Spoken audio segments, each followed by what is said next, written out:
Mesdames et messieurs, bienvenue à votre rubrique Mon témoignage avec notre invité. Je vous l'annonçais, il s'agit donc de Timothée. Timothée Bemadon. Il se fait que notre verset de la semaine se trouve dans le livre de Timothée. Nous recevons Timothée, le frère Timothée. Shalom, shalom. Shalom, monsieur Romuald. Vous allez bien? Ça va bien par la grâce de Dieu. En tout cas, nous sommes très heureux de vous retrouver. Vous pouvez vous présenter à nos téléspectateurs? Merci beaucoup, monsieur Romuald. Je m'appelle Bemadon Timothée et je suis fidèle apostolique du Bénin. Et je suis un étudiant à l'université de Parakou. Et ce que je peux dire pour le moment. Voilà, pour le moment. En tout cas, vous savez, sous cette émission, nous recevons toutes sortes de personnes. Voilà, nous recevons des étudiants, nous recevons des initiateurs de projets, des initiateurs donc de toutes choses concourant, bien évidemment, à la propagation de la parole. Et justement, dans ce cadre, nous recevons Timothée Bemadon qui nous parlera d'une initiative qui prendra corps très bientôt dans la ville de Parakou. Comment se trouve le corps de Christ de la ville de Parakou? Oui, le corps de Christ de la ville de Parakou, je pense que le Seigneur est en train d'agir dans la ville de Parakou. Et il y a des pasteurs, des serviteurs de Dieu dévoués pour la cause. Et je pense que par la grâce de Dieu, les enseignements qu'il nous donne, nous allons les mettre en application et nous allons continuer dans ce même sens. Et c'est d'ailleurs pour la raison pour laquelle nous avons opté, nous avons reçu une voix de la part de l'Éternel pour ce projet, le soir de la Pentecôte. Voilà, avant de parler de cette initiative, est-ce que c'est facile d'être chrétien et de vivre à l'université de Parakou? C'est facile, il faut la détermination et il faut le vouloir aussi. Parce que si Bartimée n'était pas déterminé, n'a pas voulu s'approcher de Dieu, il ne pouvait pas s'approcher de Jésus, il ne pourra pas avoir ce qu'il veut. Donc, il faut que nous approchions de celui-là. Parce que cette personne-là qui a pu marcher sur les eaux, je pense que rien n'est impossible à celui-là. Tout à fait. Et pour ceux qui ne connaissent pas l'histoire de Bartimée, j'espère qu'un de ces quatre, vous allez pouvoir retrouver. Sur notre initiative, les soirées du conte chrétien, vous allez retrouver l'histoire de Bartimée. Je vous rappelle très brièvement, vous savez, Bartimée, c'est un aveugle. Il était aveugle, justement, et il ne faisait que mendier. Ça se trouve, bien évidemment, dans la parole du Seigneur. Ça fait partie de ces histoires qui touchent énormément. Bartimée était un aveugle, et pendant que Jésus passait, il y avait toute une foule, vous le savez, toute une foule qui accompagnait Jésus-Christ. Il criait, oh oui, Jésus, fils de David. Il criait. Il y avait des gens qui étaient à côté qui lui disaient, tais-toi, tais-toi. Mais il criait de plus en plus. Et Jésus a entendu sa voix. Jésus a dit, ah, mais amenez-moi Bartimée. Bartimée est venu. Mais avant d'y aller, Bartimée a fait quelque chose d'important. Qu'est-ce qu'il a fait? Il s'est débarrassé de son manteau. Et donc, pour aller voir Jésus, il y a de ces choses qui pourraient être des obstacles pour vous, vous débarrasser de ces choses. Et donc, Bartimée s'est débarrassé de son manteau parce que ce manteau lui rappelait la posture d'avant. Lui rappelait comment il était. Il était un mendiant qui devrait affronter le froid, qui devrait affronter la pluie, qui devrait affronter le soleil. Et il est parti voir Jésus. Et qu'est-ce que Jésus lui a dit? Mais Jésus, parfois, je me pose également la question de savoir, mais Jésus savait de quoi avait besoin Bartimée. Mais il lui pose la question de savoir, mais que veux-tu que je te fasse? Alors que Jésus lui-même savait que Bartimée était aveugle. Donc Jésus vous pose la question de savoir, mais qu'est-ce que vous voulez que je vous fasse? Vous devez répondre, vous devez parler. Bartimée a dit que je retrouve la vue. Et ça a été instantané. Jésus lui a permis de voir à nouveau. De voir désormais, j'allais dire. Et donc, c'était l'histoire de Bartimée. Comme notre cher ami Timothée le disait, je voudrais quand même vous rappeler cette histoire de Bartimée. Et donc, celui qui est capable d'ouvrir les yeux à l'aveugle, celui qui est capable de marcher sur les eaux, celui-là, rien ne lui est impossible, comme le dit le livre de Luc. Voilà. Frère Timothée, comment vous avez rencontré le Seigneur? Ça nous intéresse. Merci beaucoup, et mes chers. téléspectateurs. Merci beaucoup, Monsieur Romuald. Et ma rencontre avec Chris a été complexe. Ça a été miraculeux, j'allais dire. C'est l'œuvre de Dieu, même. C'est l'œuvre de Dieu parce que j'étais né d'une famille chrétienne. Papa, maman, les parents, la plupart des membres de ma famille sont chrétiens. Et j'allais à l'église. J'allais à l'église comme les autres. Je travaillais à l'église, dans la chorale, école des dimanches, n'importe quel travaux à l'église, je faisais. Bon, selon moi, c'est que j'appartiens déjà à Christ, c'est-à-dire j'appartiens déjà à Dieu. Vraiment, je faisais ça avec l'hypocrisie. Comment? L'hypocrisie est l'une des choses qui constitue mon vice, c'est la femme. Si jeune comme ça? C'est la femme, c'est la femme. Parce que je me disais en son temps que je n'étais pas Joseph pour fuir la femme, pour fuir les tentations. C'est-à-dire que vous n'étiez pas Joseph pour fuir Potiphar, la femme de Potiphar, j'allais dire. Oui. Bon, si vous ne connaissez pas l'histoire de Joseph aussi, allez lire dans l'Ancien Testament l'histoire de Joseph. C'est vraiment très édifiant. Il peut arriver, voilà, l'histoire de Joseph, ça va vous dire quelque chose. Et donc, vous n'étiez pas Joseph pour pouvoir fuir la femme de Potiphar. Et je faisais toutes sortes de désordres dans ce domaine-là, l'impudicité sous plusieurs formes, la pornographie, la masturbation. Et il faut regarder une série pornographique quelque part pour la mettre en application, et tout un vice que je regrette aujourd'hui. Alors que vous étiez dans la chorale, alors que vous étiez moniteur de l'école de dimanche, alors que vous étiez membre de groupe musical, comment ça se fait? Si, bon, je ne sais pas comment expliquer, mais je sais maintenant qu'il y avait une voile qui était au niveau de mes visages. Je faisais des désordres. Je faisais des désordres à l'église dans ce sens-là. Vraiment, c'est Satan, je dirais même, c'est Satan qui m'avait capturé. Est-ce qu'on ne pourrait pas dire, voilà, c'est l'autre argument que trouvent souvent les chrétiens, c'est Satan, c'est Satan. Qu'est-ce qui vous fait dire que c'est Satan en réalité? Puisque lorsque la vérité est apparue, on connaît les œuvres que la vérité nous apporte. On connaît les démarches que Jésus-Christ nous apporte. On sait désormais qu'est-ce qu'il ne faut pas faire et où il ne faut pas faire. Et qu'est-ce qui s'est passé? Voilà, je disais tantôt que je vivais dans le désordre, et un jour, j'ai écouté une parole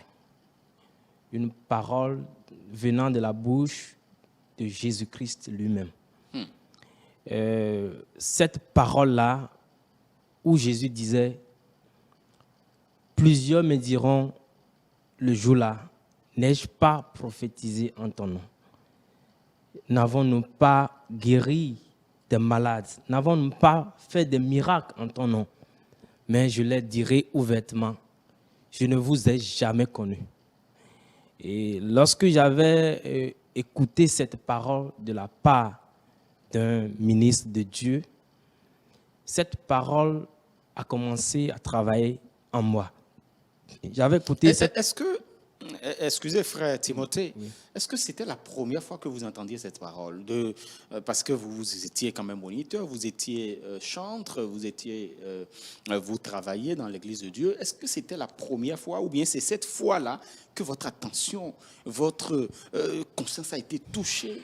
Est-ce que c'est la première fois que vous écoutiez une telle parole? Oui, je dirais oui, parce que c'est le moment où l'Esprit a mis ma conscience sur cette parole. Oui, c'est le moment où l'Esprit a mis ma conscience sur cette parole. Wow. Et cette parole, je l'ai écoutée vers 17h, mais arrivé à la maison vers 23h, je mangeais à table quand la parole me revenait. C'est tout comme si ce que le serviteur de Dieu avait dit, Jésus-Christ me reprend cette parole encore. Et donc, ça résonnait Ça résonnait dans ma tête, je mangeais, mais ça résonnait. J'ai déposé la nourriture, j'ai dit, attends, il faut que je règle ces problèmes-là d'abord. Plusieurs d'autres questions me parvenaient à la tête, mais qu'est-ce que tu fais? Regarde ta vie, regarde comment est-ce que tu m'as blessé. Regarde comment est-ce que tu as fait de l'hypocrisie dans ma maison. Regarde comment est-ce que tu t'es comporté. Tu as utilisé ton corps tel que tu veux. Regarde comment est-ce que tu travailles pour moi à l'église, dans la chorale, n'importe où. Et maintenant, dans les derniers jours, je te dirai, je ne t'ai jamais connu. Répands-toi. Cette parole résonnait dans ma tête. Je me suis mis à me poser des questions, à me dire, il faut que ça cesse. Il faut que ça cesse. Il faut que ça cesse. Mais comment est-ce qu'il faut que ça cesse? Je suis à table quand le Seigneur me dit, c'est possible. Donne-moi ta vie. Permets à ce que je travaille ton esprit. Permets à ce que je prenne possession de tout ton corps. C'est alors que je fléchissais mon cœur à l'Éternel. Je disais, prends mon corps, prends mon âme, prends toutes sortes de choses que j'en détiens.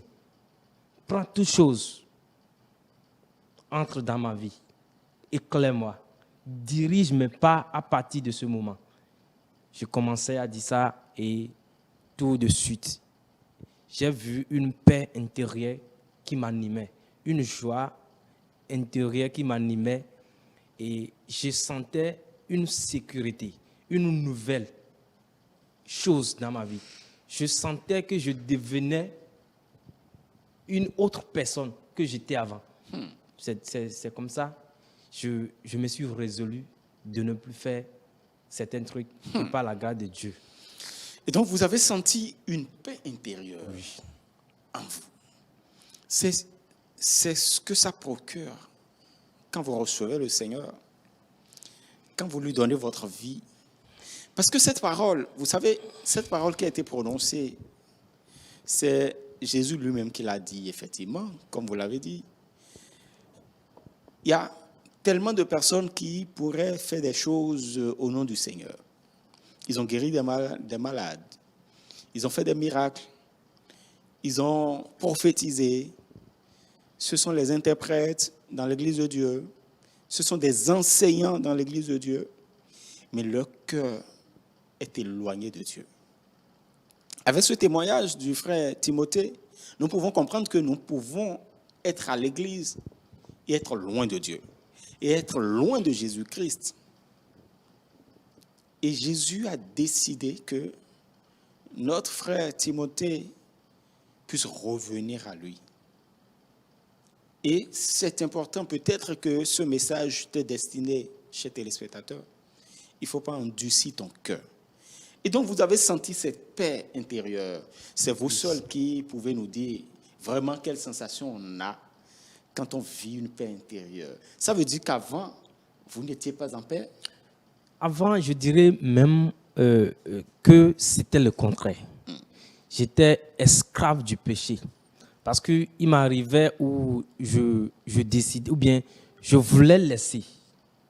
Mais le diable ne me laissait pas. Ou soit, je ne trouvais pas l'opportunité de pouvoir laisser. Laisser ce que vous faisiez. Voilà. J'étais sous l'esclavage du diable. J'étais pas en moi-même. Je faisais du mal à mon corps. C'est un peu ça. Voilà. Et donc, cette paix intérieure. Et quand ça se passait, quel était votre...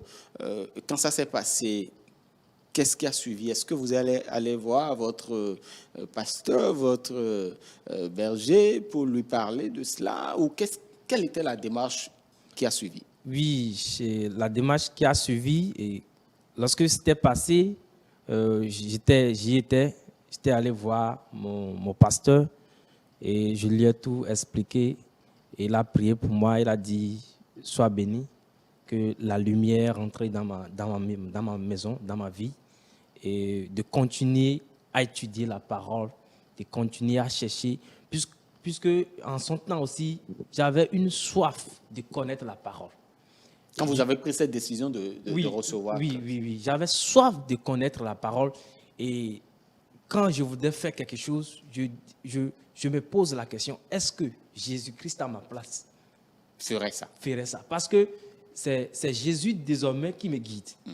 En fait, c'est l'Esprit Saint, c'est Jésus, celui que j'ai confessé, désormais qui me guide. Donc, je faisais toujours recours à ce que sa parole, à ce que Jésus-Christ aurait fait si il était à votre place. À ma place. Donc, c'est un peu ça. Il m'a conseillé de la même manière. Et vraiment, ça a été d'une grande profitabilité pour moi. En tout cas, c'est important de pouvoir donner sa vie au Seigneur. Il y a cette paix qui manque très souvent. Il y a cette sécurité, il y a cette protection que nous voulons, mais nous ne l'avons pas. Alors que celui qui procure cette sécurité, celui qui procure cette paix est là. Il dit qu'il est disponible à pouvoir recevoir toute personne qui s'approche de lui. Et donc, c'est important pour que nous puissions, pour que Jésus-Christ ne dise pas au jour du jugement, je ne t'ai jamais connu. Oh, ça fera mal. Ça fera vraiment mal. Et donc, le moment est venu pour que vous puissiez accepter cette voix qui vous parle en ce moment. Et donc, depuis toujours, est-ce qu'il n'y a pas eu des moments de tentation? Parce que vous avez décidé de ne plus faire ce que vous faisiez. La pornographie, la masturbation, un certain nombre de choses. Est-ce que les tentations n'ont pas suivi par la suite? Comment vous avez fait pour pouvoir vous en sortir? Et vraiment, c'est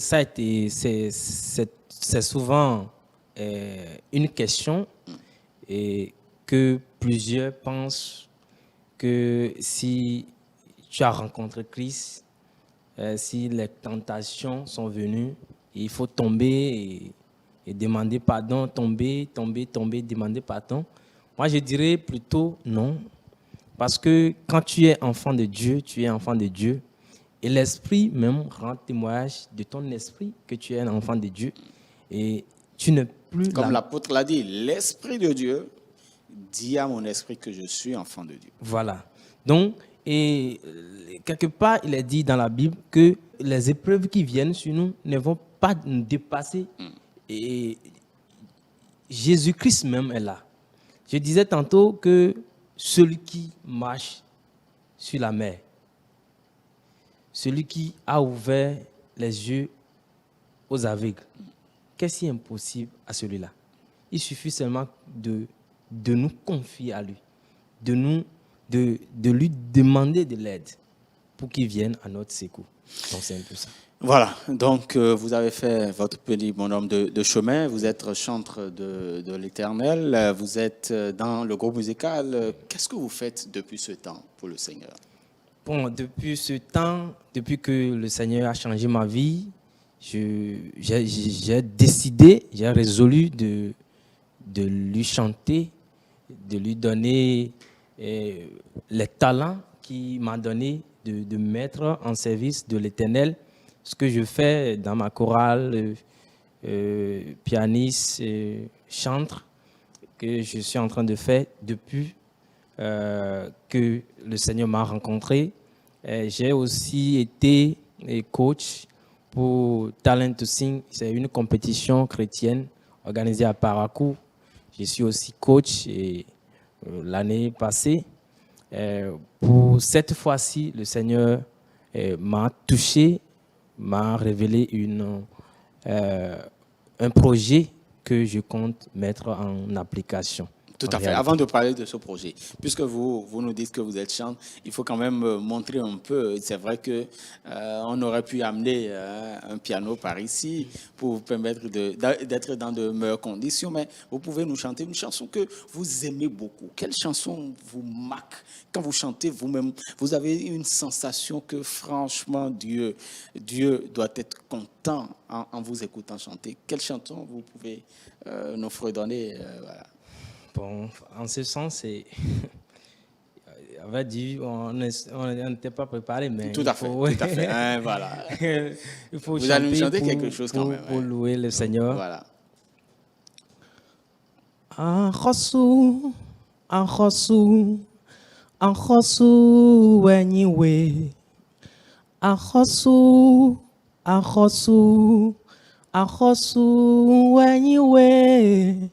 Achosu, achosu, achosu, anyway. Achosu, achosu, achosu, anyway. Qu'il souhaite achosulo, mendaho enue. Achosulo jewelo, Jésus Christ doit achosu tegbe, agarho enue. Achosulo jewelo, qu'il souhaite achosulo, mendaho enue. Achosulo jewelo, Christi wedo achosu tegbe, andaho enue. Achosulo jewelo. Achosu, achosu, achosu enue.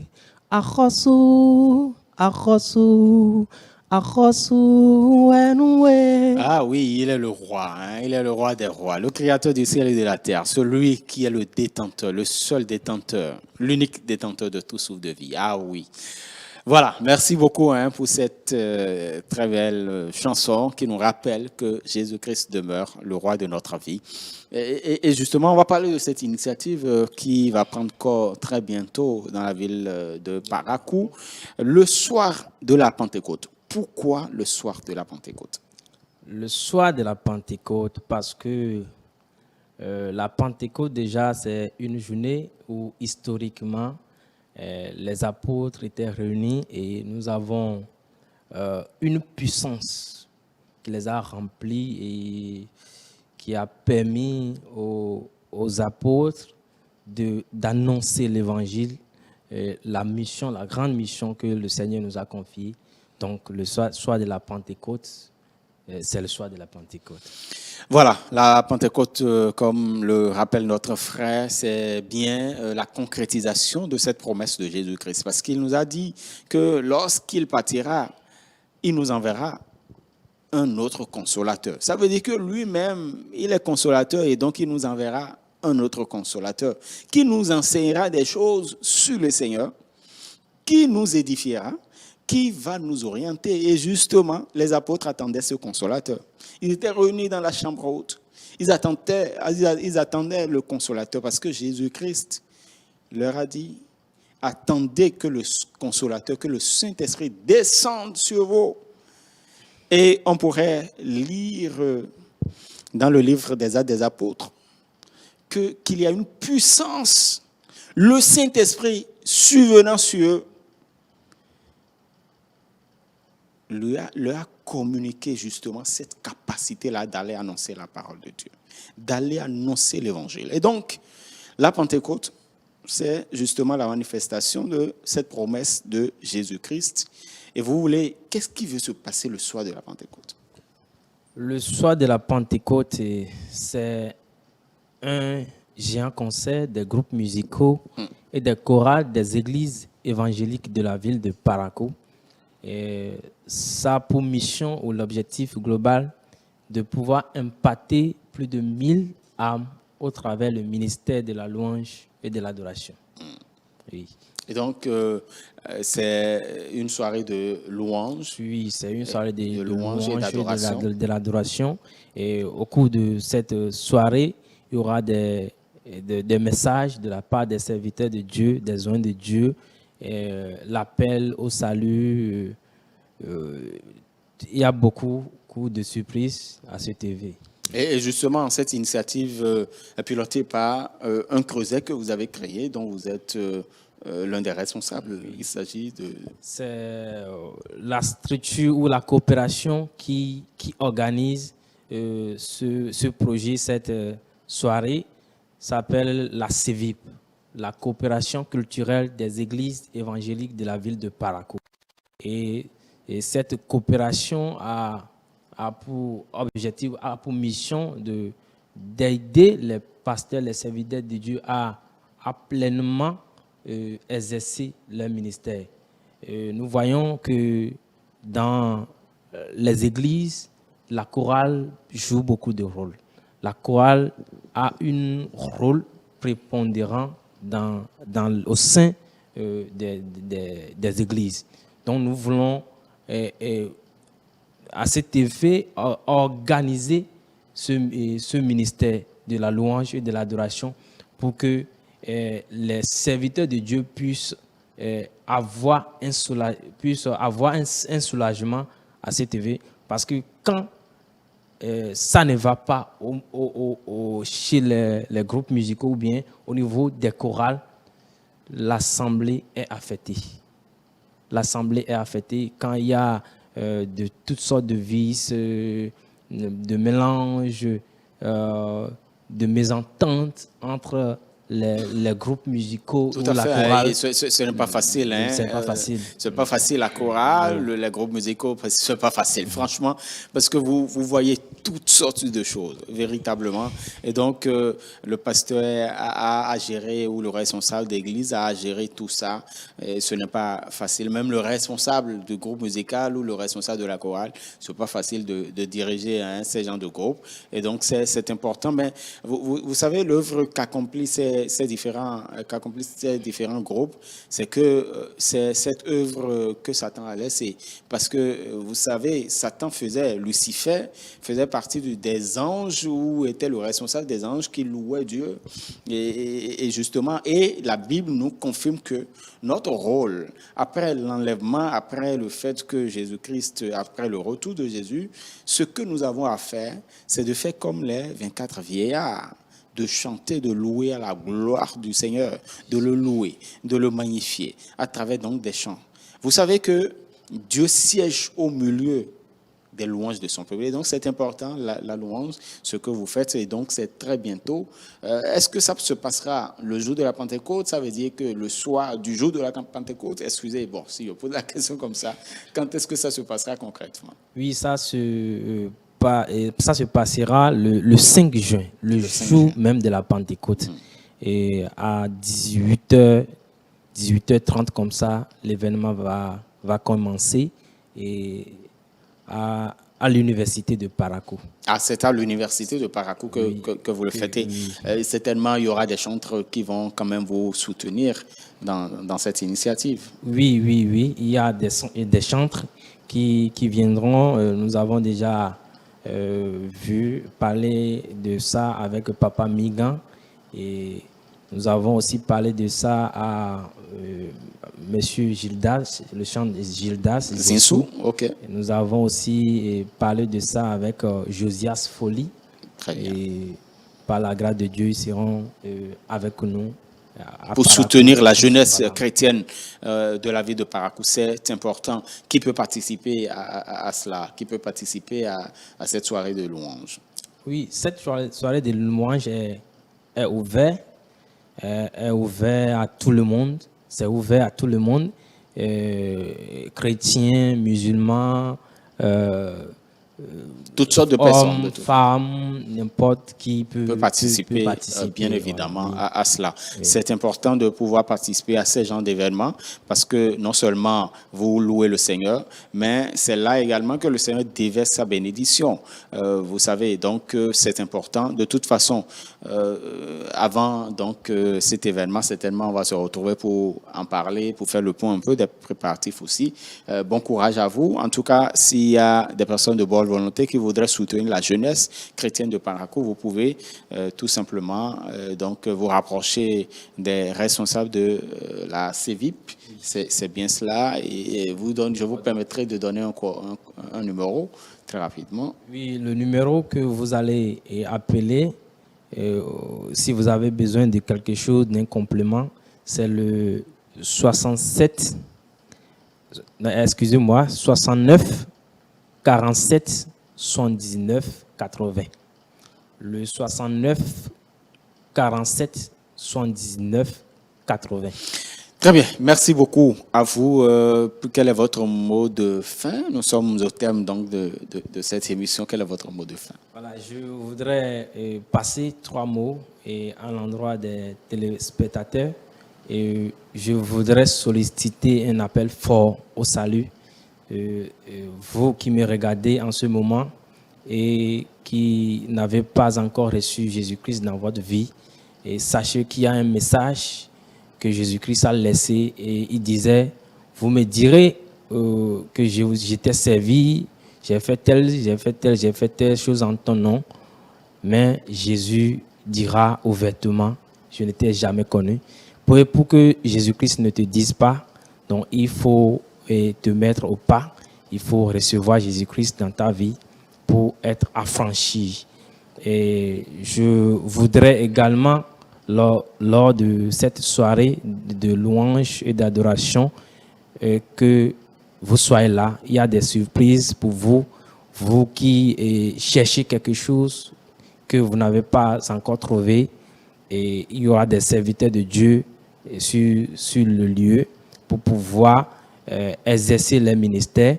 Il faut que vous soyez au rendez-vous. Peut-être que c'est là où Jésus-Christ veut vous rencontrer pour vous donner ce que vous voudrez dans cette année.